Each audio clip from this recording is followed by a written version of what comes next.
C'est avec une profonde amertume que nous annonçons au peuple tchadien le décès ce mardi 20 avril du maréchal du Tchad, Idriss Déby Itno, des suites de ses blessures au front. On vous a annoncé hier sa victoire à la présidentielle. Ce soir, nous consacrons notre édition à sa disparition. Idriss Déby est mort. Le président tchadien a succombé à ses blessures alors qu'il était sur le front. Nous reviendrons sur son parcours politique et militaire, sa gouvernance, son rôle dans la lutte anti-djihadiste dans le Sahel et les réactions des pays voisins avec l'analyse de nos invités. En direct d'Abidjan, Sedi Kaba, journaliste, écrivain, spécialiste de Boko Haram et du terrorisme dans le Sahel. Et Alain Foka, journaliste à RFI, présentateur de l'émission Archives d'Afrique. Bonsoir à tous et bienvenue dans cette édition spéciale du Journal de l'Afrique consacrée à la mort du président tchadien Idriss Déby. Avant de commencer, je vous propose de revenir sur le parcours du président tchadien avec Nina Masson. N'Djamena, le 11 août dernier, le président Idriss Déby est élevé au rang de maréchal du Tchad. Une consécration absolue pour ce fils d'éleveur modeste qui s'est toujours rêvé en chef de guerre. À 68 ans, dont 31 passés à la tête du Tchad, Idriss Déby Itno était perçu comme l'homme fort du Sahel face à la menace djihadiste. Commandant militaire en chef sous Habré, il renverse le dictateur en 1990, les armes à la main. La France laisse faire. Elle voit un allié en ce militaire diplômé de l'école de guerre de Paris. Élu président en 1996, Idriss Déby s'engage alors officiellement dans un processus de démocratisation. Perçu à l'origine comme l'unificateur d'un pays divisé, le président propulse les membres de son ethnie au poste clé de l'État et la contestation monte. D'abord politique, elle devient militaire avec l'apparition de mouvements rebelles. En 2006, 2008 puis 2019, le pouvoir d'Idriss Déby est sauvé in extremis d'offensives rebelles par des interventions armées françaises. Partenaire clé de l'armée française, Déby envoie en 2013 ses soldats combattre les djihadistes au Mali, aux côtés des militaires français des opérations Serval, puis Barkhane. 4 ans plus tard, le Tchad participe à la création de la force anti-djihadiste de l'organisation régionale G5 Sahel. Entouré d'États instables comme la Libye ou la Centrafrique, le pays apparaît comme le maillon fort de la fragile chaîne sécuritaire face au terrorisme. C'est ce qui a valu à Idriss Déby un soutien quasi unanime de la communauté internationale, malgré un bilan très critiqué en matière de droits humains. Quelques heures avant sa mort, la commission électorale annonce sa victoire à l'élection présidentielle, Idriss Déby Itno, avec plus de 79% des voix. Alain Foka, bonsoir. Merci d'être avec nous sur ce plateau. Alors, on l'a vu dans ce portrait, Idriss Déby était président, était un homme politique, mais il était aussi militaire. On annonce aujourd'hui qu'il est mort sur le front. Beaucoup en doutent. Qu'en pensez-vous? Est-ce que cette thèse est possible, sachant qu'il allait souvent sur le front, Idriss Déby? Il allait certes sur le front jusqu'à maintenant, mais au fil des heures, on se rend compte que ça ne s'est pas passé vraiment sur le front. C'est dommage, parce que ça donne une très belle image de ce guerrier, de celui qui adorait être sur le champ de bataille, de celui qui accompagnait ses troupes sur le champ de bataille. Mais lorsqu'on voit les détails et l'on voit les éléments de ces dernières heures, on se demande s'il est vraiment mort sur le front. Est-ce qu'un maréchal de cette taille-là, on l'abat aussi facilement qu'on abattrait quelqu'un qui est en première ligne? Et ensuite, la manière dont ça se passe, les dernières informations que l'on a, tendent à montrer qu'il n'est pas mort sur le front, qu'il a été assassiné sur place, et je suis persuadé qu'on le saura dans quelques heures. Alors, vous l'avez connu, hein, et vous l'avez même eu au téléphone il y a à peine 4 jours, et vous lui avez évoqué cette rébellion dans le nord du pays. Qu'il prenait un peu à la légère, puisqu'il a dit que c'était encore le désordre qui vient de Libye. Pour lui, c'était quelque chose qu'il devait régler assez rapidement. Mais en réalité, personne ne peut croire que c'est cette rébellion qui était en mauvaise posture sur le terrain qui ait pu l'abattre. Non, ça, c'est très peu crédible, très peu crédible finalement. Alors Alain Foka, Idriss Déby est resté au pouvoir 30 ans. L'annonce de sa mort est forcément un choc. On va regarder les réactions à N'Djamena et à Paris avec Manuela Ibunda, Héloïse Mélan et Chirly Sidbo. En un jour, les Tchadiens ont vu le destin du président Idriss Déby Itno basculer. Lundi, la commission électorale annonce vainqueur de l'élection présidentielle contestée. Quelques heures plus tard, l'armée annonce sa mort. C'est triste, mais déjà nous pensons à l'avenir parce que là, du point de vue sécuritaire, le président a joué un rôle important. Et là déjà, il y a ceux qui menacent, il y a des remous qui commencent par de gauche à droite. Et là, nous inquiétons franchement de cette disparition subite. Les circonstances exactes de la mort du président Déby ne sont pas encore éclaircies et les habitants se posent des questions. Lundi encore, l'armée avait évoqué une victoire écrasante sur des insurgés. Après l'annonce de la disparition du président Déby mardi, les militaires disent qu'ils assureront la transition et que le fils du président le remplacera. Selon la Constitution, c'est au président du Sénat d'assurer l'intérim en cas de décès du président. À Paris, des opposants politiques tchadiens appellent à faire pression sur les militaires. Nous ne pouvons pas accepter que son fils puisse succéder à son père. Et c'est pourquoi nous voulons vraiment appeler la communauté internationale à sortir de son silence, à prendre position sur la situation actuelle. Retour à N'Djamena, où l'armée s'est déployée dans les rues et où un couvre-feu est désormais en vigueur.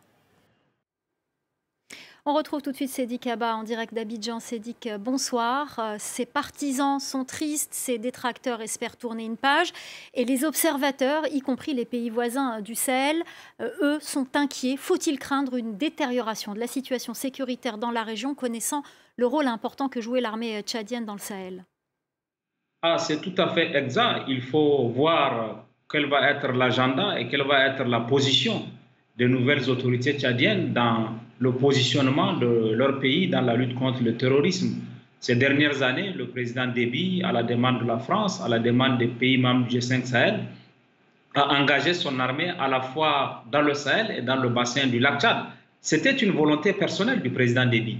L'engagement du Tchad n'a pas fait l'objet d'une délibération du Conseil de ministres ou d'un vote au Parlement. Le président Idriss Déby a choisi lui-même de prendre sur lui cet engagement en dépit des critiques de l'opposition et d'une partie de la société civile. Il a tenu à engager son armée dans le bassin du lac Tchad, d'abord pour lutter contre Boko Haram au Niger, au Cameroun et même au Nigeria, ensuite au Mali et aujourd'hui dans la zone des 3 frontières.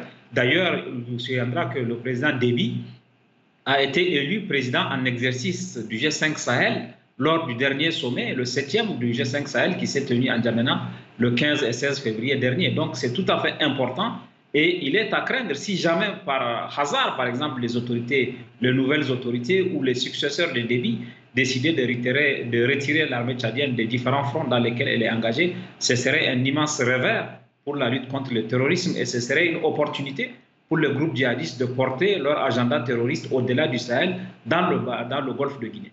Alain Foka, vous vouliez réagir? Oui, c'est tout à fait vrai ce qu'il dit. Et c'est ça l'inquiétude, même si ce n'était pas un démocrate comme on l'aurait souhaité, il représentait quelque chose d'assez spécial dans la sous-région, surtout dans cette guerre dans le Sahel, où il était l'élément clé en réalité, avec des soldats qui étaient particulièrement braves sur le terrain. Si l'on peut dire, ok, ça va être une bouffée d'air peut-être pour les Tchadiens, ça risque d'être particulièrement difficile sur le terrain. Mais ce qui est encore plus inquiétant, c'est qu'il risque d'y avoir une contamination dans la sous-région, une contamination parce que si la succession n'est pas réussie, je crains que l'ensemble des pays de la sous-région soient impactés par ce qui vient d'arriver. Alors on va justement faire un petit crochet au Burkina Faso voisin, un pays durement touché par le terrorisme. Je vous propose d'écouter l'analyse de notre correspondant Khalid Oussi. Comme dans toute la région, l'annonce de la disparition du président tchadien Idriss Déby a fait l'effet d'une surprise ici à Ouagadougou. D'ailleurs, le président burkinabé Roch Kaboré a été le premier à réagir parmi les présidents membres du G5 Sahel, cette coalition qui regroupe le Mali, la Mauritanie, le Niger, le Burkina Faso et enfin le Tchad. Il a salué, je cite, la mémoire d'un frère, d'un grand panafricaniste engagé avec conviction et détermination dans la lutte contre le terrorisme dans le bassin du lac Tchad et au Sahel. Fin de la citation. Rappelons qu'Idriss Déby était le président en exercice du G5 Sahel, mais il était avant tout considéré par ses pairs sahéliens comme un élément indispensable dans la lutte contre le djihadisme de par son expérience de chef de guerre, mais également de par sa longévité au pouvoir. Le maréchal Déby ne rechignait pas à envoyer ses troupes aguerries jusqu'au Mali. D'ailleurs, en février dernier, le Tchad a envoyé 1200 soldats dans la zone dite des 3 frontières entre le Mali, le Niger et le Burkina Faso, qui est considérée comme l'épicentre de la guerre contre les groupes djihadistes dans la région. L'armée tchadienne fournit également au casque bleu des Nations Unies au Mali l'un de leurs principaux contingents avec 1400 soldats et est considérée comme l'armée la plus expérimentée parmi les participants à la force conjointe du G5 Sahel. Vous l'aurez compris, avec la mort d'Idriss Déby, c'est un poids lourd de la lutte contre le djihadisme qui laisse orphelins ses homologues sahéliens qui, sans aucun doute, vont suivre avec attention sa succession. Seydi Kaba, on l'a entendu, Khalid Douci vient de le dire, le président tchadien Idriss Déby avait envoyé 1200 soldats dans la zone dite des 3 frontières. J'aimerais savoir quelles conséquences directes ça pourrait avoir sur l'armée française qui est engagée dans le Sahel. Est-ce un coup dur aujourd'hui pour les forces Barkhane? Je crois qu'il y a au moins une certaine appréhension, il y a au moins aujourd'hui une inquiétude. On a vu l'empressement, on a vu l'hommage avec des mots trop forts que l'Élysée a rendu au président Déby, parlant d'un allié courageux, d'un allié incontournable de la France contre la lutte contre le terrorisme. C'est clair que l'arrivée des soldats, des 1200 soldats tchadiens dans la zone des 3 frontières était perçue comme un immense espoir de reprendre la main dans cette zone-là. Et comme vous savez, la France a un agenda, c'est de pouvoir, en raison du calendrier politique intérieur, retirer une partie des soldats de Barkhane, au moins redimensionner ça. Et l'espoir de la France, c'est qu'avec l'arrivée de soldats français, de soldats tchadiens plutôt, dans la zone de 3 frontières, qu'on puisse stabiliser cette zone et favoriser la mise en œuvre du calendrier de retrait de Barkhane. Aujourd'hui, on ne sait pas ce que les successeurs de Déby vont faire. Si jamais ils décidaient de retirer cette force, si on n'en est pas encore arrivé là, ce serait un grave revers à la fois pour la France et pour les pays de cette sous-région dans leur volonté de lutter contre le groupe djihadiste. Alors Ala Foka, qui pourrait prendre la succession d'Idriss Déby? Quelle figure de l'opposition pourrait aujourd'hui émerger? Alors, dans l'opposition, il y a des personnes. C'est-à-dire, on a toujours tendance à dire qu'il n'y a plus personne en face. Il y a des opposants qui se sont battus contre Déby. Et je ne pense pas que ce comité va rester quelque chose d'uni. Il y a très peu de chances. Je ne pense pas que le fils va pouvoir tenir cet ensemble des généraux autour de lui parce qu'il ne fait pas l'unanimité, parce que c'est un pays quand même assez divisé. Maintenant, est-ce que les opposants qui n'ont pas pu aller aux élections vont avoir droit au chapitre? Et c'est là où je pense que la communauté internationale doit jouer son rôle en demandant à ces militaires d'inclure aussi, pendant cette période de transition, des membres de l'opposition à Déby. Mais dire que ça va être comme en RDC en 2001 avec Laurent Désiré Kabila qui meurt et qui est remplacé par son fils, ça n'est pas possible. Donc vous ne croyez pas à une dynastie politique Déby qui s'installe au Tchad, comme c'est le cas aussi en Togo? Non, parce que c'est un pays divisé, c'est un pays très divisé, et c'est un pays où c'était un homme fort qui arrivait encore à le tenir. Je ne dis pas qu'il faille toujours des hommes forts, mais c'était le cas jusqu'à maintenant.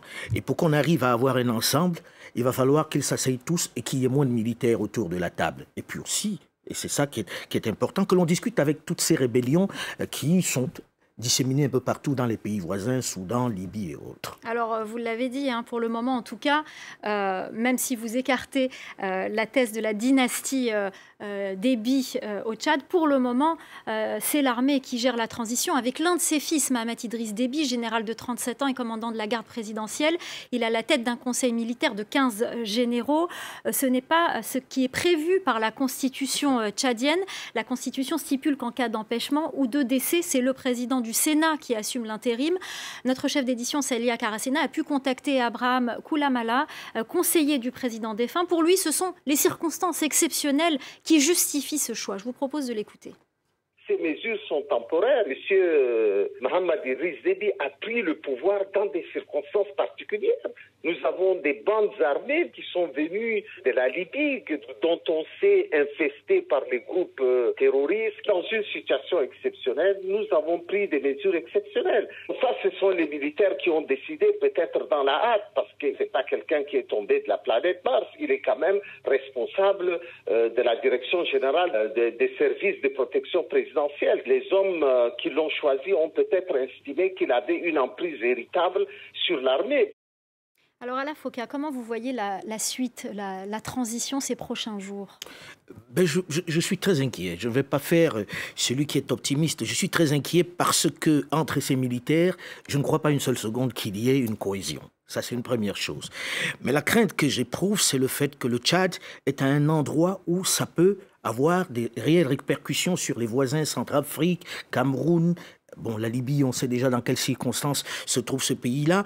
Et j'ai le sentiment qu'il va falloir qu'ils s'asseyent autour d'une table et que l'on puisse faire que les Tchadiens se parlent véritablement pour avoir un vrai comité, on va dire, pour la transition. Mais dire que ces militaires vont conduire la transition, je suis un peu sceptique. Très sceptique même. Ce sera le mot de la fin. On n'a malheureusement plus le temps de poursuivre ce débat. Merci beaucoup Alain Foka d'être revenu sur ce plateau. Vous étiez déjà tout à l'heure sur notre antenne. Merci beaucoup Seydi Kaba pour votre analyse. Je rappelle que vous êtes l'auteur de plusieurs livres sur Boko Haram. Merci de nous avoir rejoints à partir d'Abidjan. Merci à vous de nous avoir suivis. C'est la fin de cette édition spéciale du Journal de l'Afrique consacrée à la mort d'Idriss Déby. Restez avec nous, l'info continue sur France 24.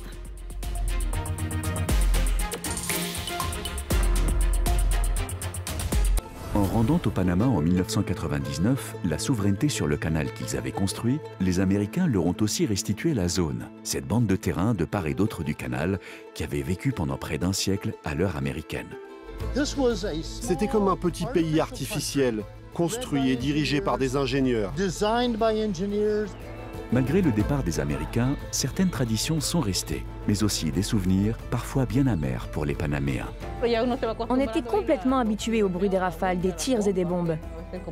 Les enfants du canal, notre nouveau billet retour au Panama, à voir sur France 24 et france24.com.